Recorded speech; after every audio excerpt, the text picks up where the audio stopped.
सियालकोट का आपने नाम सुना होगा।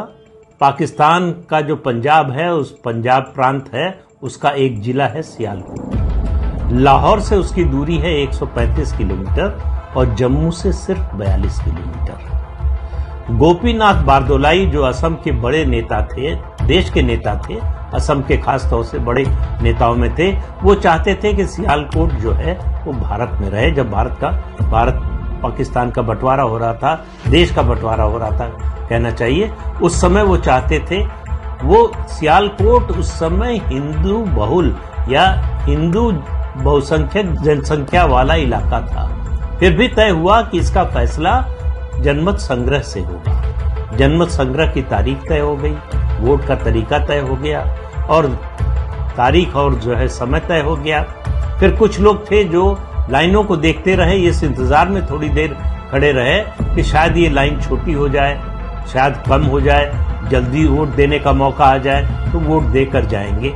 लेकिन वो भी थोड़ी देर बाद थक गए या कहिए उनको अपने आराम की याद आ गई, वो भी लाइनें छोड़कर जो है या लाइन में शामिल हुए बिना वो घर लौट गए, वोट नहीं दिया। इस जनमत संग्रह का नतीजा ये आया कि 55,000 मतों से ये प्रस्ताव पास हुआ कि सियालकोट को पाकिस्तान में शामिल किया जाए।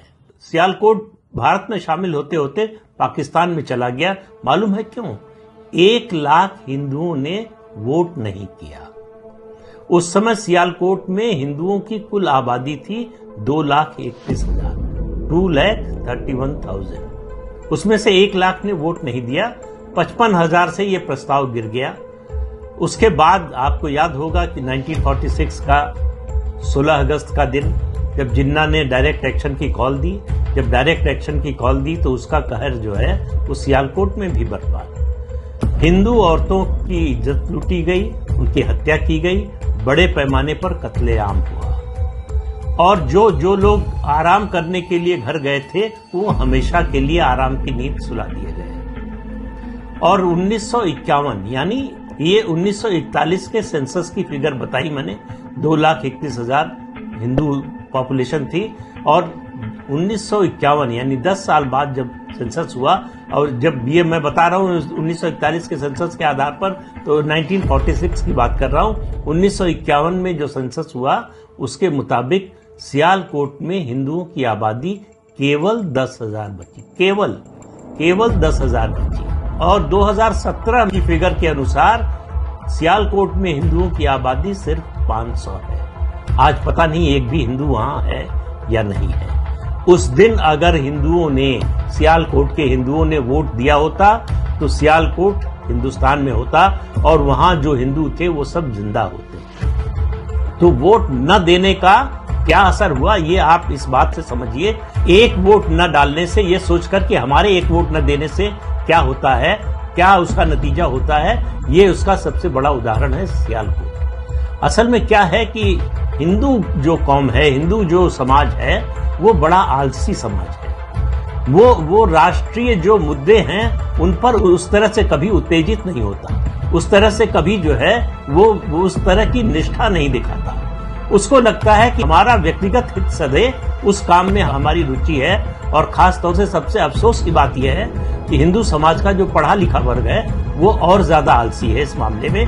वो मतदान की तुलना में छुट्टी मनाना, घर में आराम करना ज्यादा पसंद करता है। आप चुनाव दर चुनाव देखिए, आजादी के बाद से शहरी इलाकों में, खासतौर से बड़े शहरों में मतदान का प्रतिशत सबसे कम होता है। इस देश में मेरा मानना है कि अगर जनतंत्र को, प्रजातंत्र को किसी ने बचा कर रखा है तो ग्रामीणों ने बचा कर रखा है, ग्रामीण जनता ने बचा कर रखा है, जो कम पढ़े लिखे हैं, जिनको नासमझ समझा जाता है।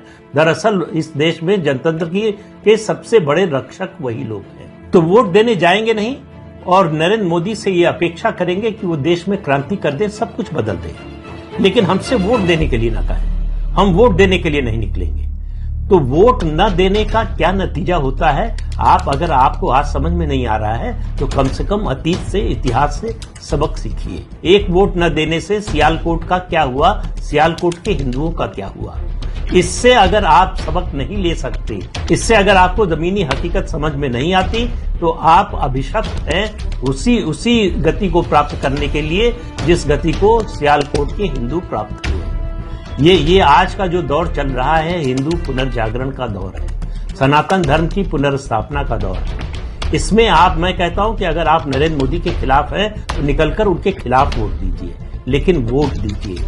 अगर मोदी के पक्ष में हैं तो उनके हाथ अगर मजबूत करना चाहते हैं तो उनके पक्ष में वोट दीजिए।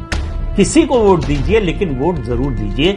ये सोचना कि हमारा एक वोट नहीं पड़ेगा तो क्या होगा, ये जो वोटिंग परसेंटेज गिरा है उसमें सबसे बड़ा कारण मैं यही मानता हूं। जब आपके मन में ये ख्याल आए कि एक वोट से क्या फर्क पड़ेगा, हम वोट नहीं देंगे तो क्या अंतर आ जाएगा, नतीजा तो तय है, तब आप याद कीजिए सियालकोट की घटना। सियालकोट के हिंदुओं ने अगर इस तरह से न सोचा होता, अगर आराम